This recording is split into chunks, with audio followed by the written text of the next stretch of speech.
Hello, welcome to another board deck and dice review. Today we're looking at Monster Trap from Kosmos. It's a family children's game, very light, but also there's an element of dexterity and cooperation to it. Let's take a look at how Monster Trap plays. In Monster Trap, you are seeking to get the monster from the one of the starting places to the hole using these sliders. In a two-player game, you will use these by yourself. That will be illegal, by the way, with him falling over. But in a 3 to 4 player game, you'll be working in cooperation, taking one side of the sliders. This works by having these really cool score tiles. So if we were playing a 2-player game, we'd both take the same colour. However, if we're playing a 3 to 4 player game, we would take our colour and the colour of the person on our left and make one puzzle, and that'd be my score pile for me and the person on my left. And then I would take my colour, purple, and one of the person on the right, and that would be our score pile. There. And that player would do the same. So there's 3 score piles, but I'm only going to score from these 2. The player over there is only going to score from that one, etc., etc. The game also comes with a timer, a deck of cards to reveal the starting monster each time, and these eyeball tokens. Basically, at the end of each turn, you throw one in the monster trap and they act as the game timer. On your turn, you will turn over a card. After the timer started, you'll find this monster on here, place it on there, and then together you will work to try and get that monster to the hole as quickly as possible. Something to do with grandma as well. And then that card will go on your joint colour stack, so that will go there. You'll do that until the timer runs out, then you'll have a go with someone else, again with the monster. You'll turn another card and go until the timer runs out. If the monster ever drops, you just discard that card, turn another one and go again. And that is basically it. The board doesn't fully collapse, but these things come out really easily and just store on top of the board, like so. So that's how to play Monster Trap. So that is Monster Trap.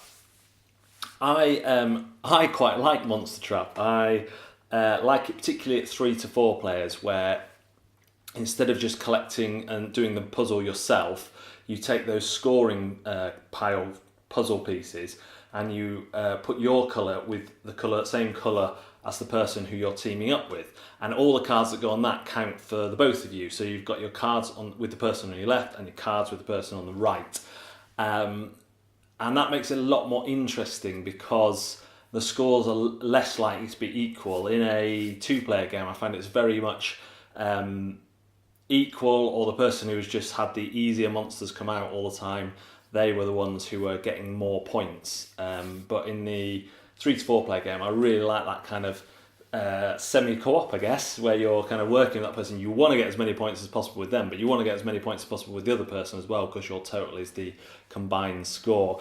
The plastic board and base of the game being in the base of the box works really well. You do have to pop these things together each time, but they pop in nicely, they pop off nicely. I didn't feel like they're going to break.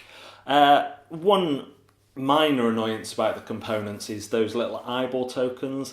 I just didn't see that they were necessary, I guess.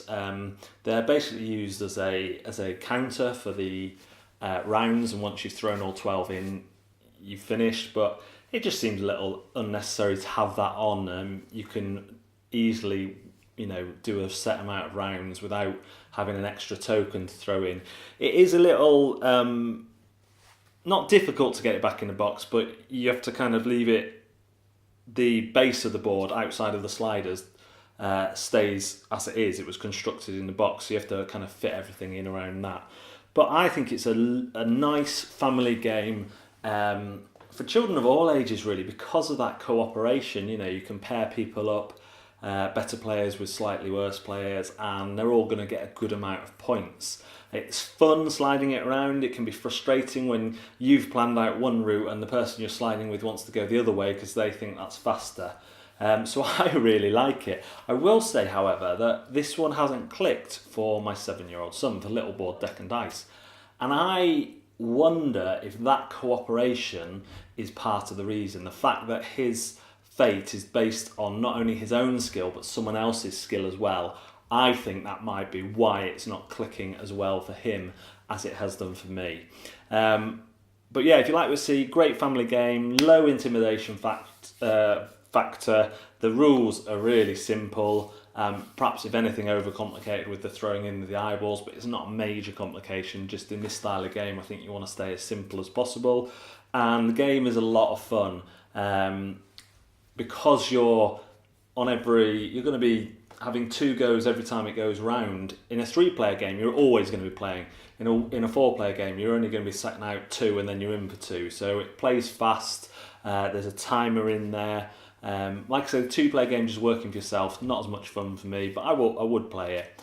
Yeah, if your kids, if you think your kids would like this, for whatever reason mine doesn't, which is a real shame because I would like to add this one to the collection. So intimidation, no. Rulebook, good. Fun, a lot of fun. Would I add it to my collection? Well, I would have if Little Board Deck and Dice was keen, but unfortunately he's not, so there's no point in me adding it to my collection.